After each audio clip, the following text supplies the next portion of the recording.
Salut à toutes et à tous. L'étude dont nous allons parler aujourd'hui concerne un sujet dont nous parlons depuis longtemps sur Ça se passe là-haut. Il s'agit de l'excès de positrons dans le rayonnement cosmique. C'est l'épisode 1115 de Ça se passe là-haut.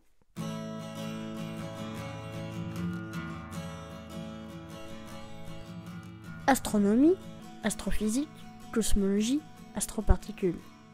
Ça se passe là-haut, par Eric Simon. L'excès de positrons dans le flux de rayons cosmiques a été mis en évidence il y a plus de 10 ans, en 2009, par l'expérience Pamela. Depuis, cette anomalie a été confirmée par d'autres expériences, comme Fermi-LAT indirectement, et surtout par les détecteurs spatiaux AMS-2 et DAMP directement. L'origine de cet excès est recherchée activement, avec deux principaux coupables potentiels identifiés. Des pulsars proches ou la matière noire. On comprend l'importance du sujet et pourquoi nous en avons beaucoup parlé ici depuis 2011. Aujourd'hui, une équipe indienne jette un petit pavé dans la mare en proposant une nouvelle possibilité pour expliquer cet excès d'anti-électrons. Une étude publiée dans le Journal of High Energy Astrophysics. C'est sans conteste l'expérience AMS-2 qui a documenté l'excès de positrons avec le plus de précision, en déterminant le spectre en énergie de nombreuses particules du rayonnement cosmique, des électrons au noyau atomique, en passant par les protons et bien sûr toutes leurs antiparticules. Pour les positrons, donc des anti-électrons, le flux mesuré s'étend jusqu'à des énergies considérables de plus de 1 téraélectronvolt. Le spectre en énergie mesuré par AMS-2 montre une montée en fonction de l'énergie jusqu'à quelques centaines de GeV, puis une décroissance.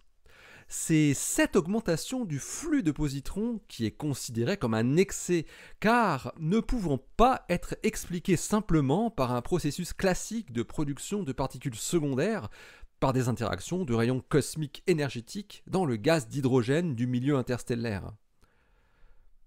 Agnibat Desarkar du Raman Research Institute à Bangalore et ses collaborateurs ont exploré une alternative aux deux scénarios envisagés, qui ne sont à l'heure actuelle pas entièrement convaincants pour les spécialistes des astroparticules.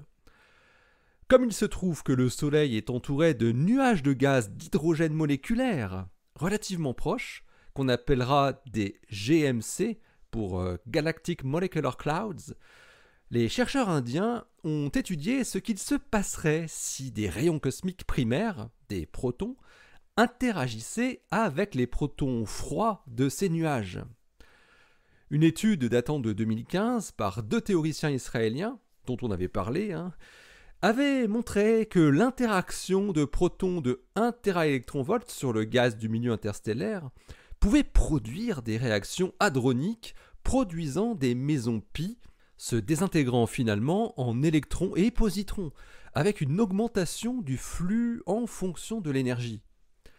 Mais encore fallait-il disposer de suffisamment de noyaux d'hydrogène à proximité de la Terre.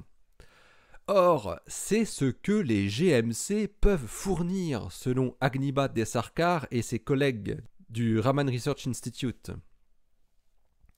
Les progrès de l'astronomie à multimessager ont permis de découvrir récemment de nombreux GMC dans notre galaxie.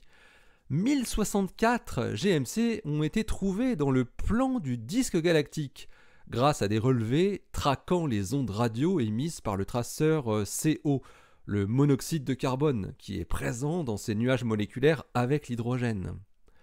Et parmi ceux-ci, 567 GMC se trouve à moins de 4 kPa de la Terre, ce qui fait 13 200 années-lumière. Desarkar et ses collègues notent également que des études antérieures ont montré que certains GMC pouvaient produire une réaccélération de rayons cosmiques à la faveur de turbulences dans leur champ magnétique. Ils ont donc sélectionné 7 GMC parmi les 567 proches en leur attribuant ces propriétés particulières. Ces rayons cosmiques réaccélérés produisent au final une petite composante de positrons secondaires plus énergétique que la moyenne de ceux qui sont produits dans tous les GMC. Car les astrophysiciens indiens montrent, grâce à leur simulation de la propagation des rayons cosmiques dans la galaxie, que les interactions de protons énergétiques primaires dans les GMC, des protons dont l'origine serait pour l'essentiel des résidus de supernova, produisent bel et bien un flux de positrons fortement augmenté, et ce, sur une plage en énergie s'étalant entre 1 GeV et 1000 GeV, ce qui couvre exactement la zone de l'excès qui est mesurée par AMS2. Et les chercheurs indiens font même mieux. Leur modèle cohérent de propagation de rayons cosmiques, fondant un code de simulation qu'ils ont baptisé DRAGON, Diffusion of Cosmic Rays in Galaxy Modelization, leur permet de retrouver les données de flux mesurées par AMS2 et Pamela concernant les électrons, la fraction positron sur électron plus positron, les protons, les antiprotons, le rapport Bohr sur carbone, ainsi que le rapport beryllium 10 sur beryllium 9. Rien que ça.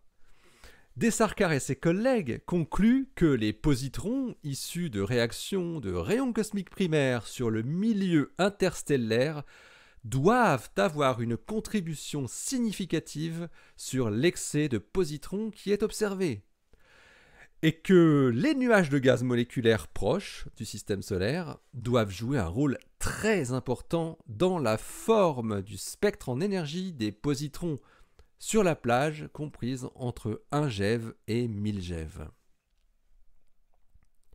L'article de Agniba Desarkar, Sayan Biswas et Nayantara Gupta est paru dans le Journal of High Energy Astrophysics, le volume 29, daté du 16 décembre 2020, et il porte le titre Positron Excess from Cosmic Ray Interactions in Galactic Molecular Clouds. Allez, d'ici la prochaine, portez-vous bien, restez bien les yeux vers le ciel, et restez bien les pieds sur terre. Hein. Allez, salut!